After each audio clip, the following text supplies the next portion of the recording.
जल्लिश महोदय, इसी केजरीवाल साहब ने कहा था कि मैं 5 कंपनियां बिजली को लाऊंगा, कोई एक कंपनी मनमानी करेगा तो दूसरा ले लो, तीसरा ले लो। कहां गया मुकेश अंबानी, फिर अडानी। बिजली फ्री के नाम पर जो सब्सिडी दी गई वो जनता का टैक्स का पैसा दिया गया, और अडानी दूसरे प्रकार से चोरी या दूसरे एफआईआर करके या तंग करके या उसका मीटर में बढ़ा करके या उसका जो है यूनिट बढ़ा करके लूट रहे हैं। तमाम उपभोक्ता को उलझा के रख दिया है, और वो जो है लोक अदालत अदालत और जो है सेटलमेंट कोर्ट के अंदर भाग रहे। कहां मिला बिजली फ्री? बिजली आज भी कटती है, बिजली के साथ साथ पॉकेट कट रही है, और साथ में पानी, गंदा पानी, शराब की परोसा जा रहा है। जमुना को साफ करने की बात थी, मैं नहाऊंगा, रोज पूजा करूंगा, उसमें अमोनिया फॉस्फेट है। और मजे की बात है कि जो पूर्वांचली और बिहारी लोगों ने ही जिताया, जिसने ऑटो वाले ने और रेहड़ी पट्टी वाले ने जिताया, आपने उसको जो है उसका आस्था, उसका धर्म, आपने छठ पे रोक लगा दी। तो इस तरह का आपने क्या दिया? आपने जन आंदोलन किया, आपने कहा कि मैं तो धरना प्रदर्शन से आया हूं, लेकिन लूट शीश महल में, जहां पे कोरोना था, आप 62 करोड़ का आप घर बना रहे थे। आप जब जनता दरबार लगाने की बात की, शुरू में ही आप दीवार फांद के भाग गए। अब कहते हैं दरबार लगाएंगे, तो ये विश्वास टूटा है। आप अपने जो कार्यकर्ता हैं उनके साथ भी धोखा दिया। जिस बस में के अंदर जो स्कोर सिक्योरिटी लगाई गई, उसको अब 6 महीने का जो है सैलरी नहीं दिया, उसको हटा दिया, और अब कह रहे हैं कि 10,000 मैं जो है कमांडो लगाऊंगा। यानी कि आप उस कमांडो से आप प्रचार करना चाहते हैं, गली मोहल्ले में, चौक में आप जो है झाड़ू और अपना चेहरा दिखाना चाहते हैं। तो जनता को बेवकूफ समझ रखा है आपने। परिवहन में बस के सारे ड्राइवर आंदोलन कर रहे हैं, 6 महीना से उनको सैलरी नहीं मिला है। इसमें जो है करोड़ों अरबों रुपए का आपने घोटाला किया है, घाटे में ले पहुंचा दिया है, उसकी भरपाई कौन करेगा? तो आप पे जनता विश्वास थोड़ा नहीं, बहुत ज्यादा किया था, आज थोड़ी की बात कर रहे हैं। और वो इसलिए कि एक विकल्प नहीं है।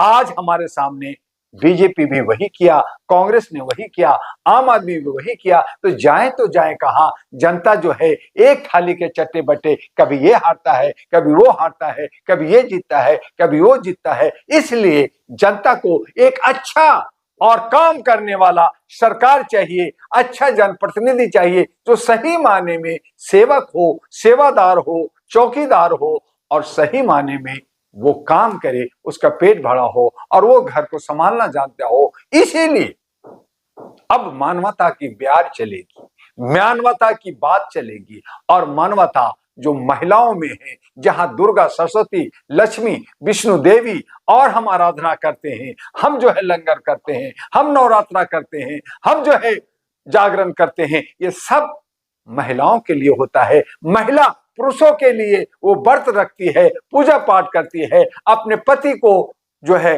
उम्र दराज करने की मांग करती है, अपने सास ससुर को, अपने सभी को, बच्चों को पालन पोषण करती है। वही महिलाएं अब राज सत्ता को अपनाएंगी, जिस तरह से वो घर को संभालती है, 100 रुपया में 50 रुपया खर्च करके 50 रुपया बचाती है, और बखूबी घर की साफ सुथरा और अच्छा मैनेजमेंट करती है। उसी तरह से हमारे दिल्ली को महिला संभालेगी। और इसीलिए एक ऐसी पार्टी जो मानवीय मूल्यों पे जुड़ी है, मानवता के साथ जुड़ी है, और वो है अहरा नेशनल पार्टी, एएनपी, जो all India human rights association है, वो आ रही है। और 70 के 70 विधानसभा में हम महिलाओं को उतार कर करके एक अच्छा सा भारत को एक संदेश देना चाहते हैं कि महिलाओं की भागीदारी आपको हर जगह देना होगा, हर जगह आपको हिस्सेदारी देना होगा। ये बतौलाबाजी नहीं चलेगा, ये जुमलाबाजी नहीं चलेगा। और इसीलिए इन्वेलप जिसमें खजाना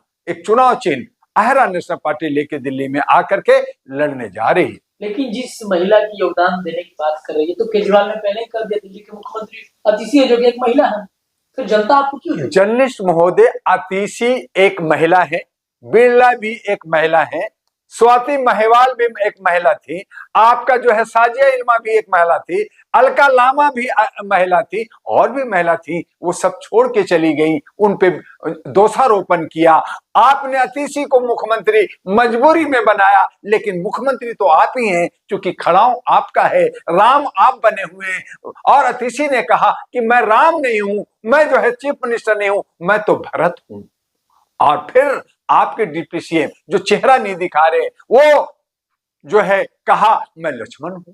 तो राम, लक्ष्मण, भरत, शत्रुघ्न, नकुल ये सब बने हुए हैं, यानी रामायण गढ़ दिया। और रामायण के अंदर जो हमने पढ़ा बचपन से कि उसके अंदर एक हनुमान जी जो है वो भक्त हैं, सपोर्टर हैं, जो राम की पूजा करते हैं। लेकिन अब राम जी जो है वो हनुमान के शरण में जाके मुझे बचाओ, मुझे सत्ता दो, मैं जो है भोग करना चाहता हूं, मैं शीशमहल में रहना चाहता हूं, मैं देश विदेश अपने बीवी बच्चों को घुमाना चाहता हूं। तो ये राम जी भीख मांग रहे हैं हनुमान से, और जनता को बेवकूफ बना रहे हैं कि मैं तुम्हें कुछ दूंगा। तो जो खुद मांग रहा है अपने सेवक से, वो जनता को क्या देगा, राजा को क्या देगा, जो है भगवान को क्या देगा? क्योंकि जनता जनार्दन होता है, जनता का जनप्रतिनिधि होता है। तो जनता को जनता यानी भगवान को देने की बात कर रहे हैं, और खुद अपने सेवक हनुमान से मांग रहे हैं, तो ये नहीं चलेगा। इसी तरह से और भी जो है बीजेपी राम को लाए, लेकिन रामराज कहाँ आया? तो इस तरह से ये जुमलाबाजी है, लोगों को धोखा देने की बात है। आज समाज को जोड़ने की जरूरत है, तब ये कह रहे हैं कि नहीं, अगर बटोगे आप जो है एक नहीं रहोगे, तो आप जो है सेफ नहीं रहोगे। तो किसको कह रहे हैं? ये सब इशारा है बहुसंख्यक जनता के लिए, ये इशारा है मुसलमानों के लिए, ये इशारा है गरीब और अति पिछड़ों के लिए। लेकिन ये उल्टा समझ रहे हैं कि ये अपने लिए कह रहे हैं। ये ब्राह्मणवाद, ये मनुवाद एक रहते हैं, आप बढ़ते हैं, आप सेफ नहीं है, आपकी बहू बेटी जो है सुरक्षित नहीं है, आपको एक होना होगा। और तभी आपका हक, अधिकार, सामाजिक भागीदारी, जातीय जनगणना की बात है, तो उस पे डॉक्टर दुआ ने एक कदम आगे बढ़ाया। जब आप खुल्लम खुल्ला कह रहे हैं हम एक रहेंगे तो सेफ रहेंगे, हम जो है बटेंगे तो कटेंगे, तो आज जरूरत आन पड़ी है कि वोट जो है गुप्त मतदान नहीं होगा, अब खुल्लम खुल्ला मतदान करो। और चेहरे पे और नाम पे, नाम और चेहरे पे अगर चुनाव होता है और खुल्लम खुल्ला होता है, तो भ्रष्टाचार भी रुकेगा, इलेक्शन कमीशन की मनमानी भी रुकेगा, ईएम डीएम सीएम की जो चोरियों की बात कर रहे हैं, जो हमारे लोकतंत्र को खत्म करने की बात कर रहे हैं, संविधान को तोड़ने और मरोड़ने की बात कर रहे हैं, सबका हल खुल्लम खुल्ला मतों से होगा और नाम और चेहरे पे होगा। कोई चुनाव चिन्ह न हो, तो देखिएगा कि आपका लोकतंत्र बचेगा। और इसके लिए डॉक्टर दुआ ने all India human rights association संगठन और आहरा नेशनल पार्टी आने वाले 10 दिसंबर को जंतर मंतर पर हम ये मांग लेकर करके प्रधानमंत्री, राष्ट्रपति, होम मिनिस्टर और इलेक्शन कमीशन जो संवैधानिक पद पे बैठे हैं, मैं जानता हूं ये तोता है, मैं जानता हूं कि मेरे मांग को डस्टबिन में डाल देंगे, लेकिन हम जाए तो जाए कहां? इन्हीं संवैधानिक पदों से हम मांग कर रहे हैं। और अगर ये नहीं हुआ तो जनता विद्रोह करेगी, बदलाव की बात करेगी, जन क्रांति आएगी, और फिर इन्हीं मुद्दों को लेकर के हम पूरे भारत के अंदर उतरेंगे कि हमें खुल्लम खुल्ला मत अधिकार दिया जाए और हम नाम और चेहरे पे चुनाव लड़ेंगे। और इसके लिए दिल्ली के अंदर आहरा नेशनल पार्टी सबसे पहले 70 महिलाओं को उतार कर करके और ये प्रयोग करना चाहती है कि जनता चाहती क्या है, जनता बटे रहेगी या कटेगी।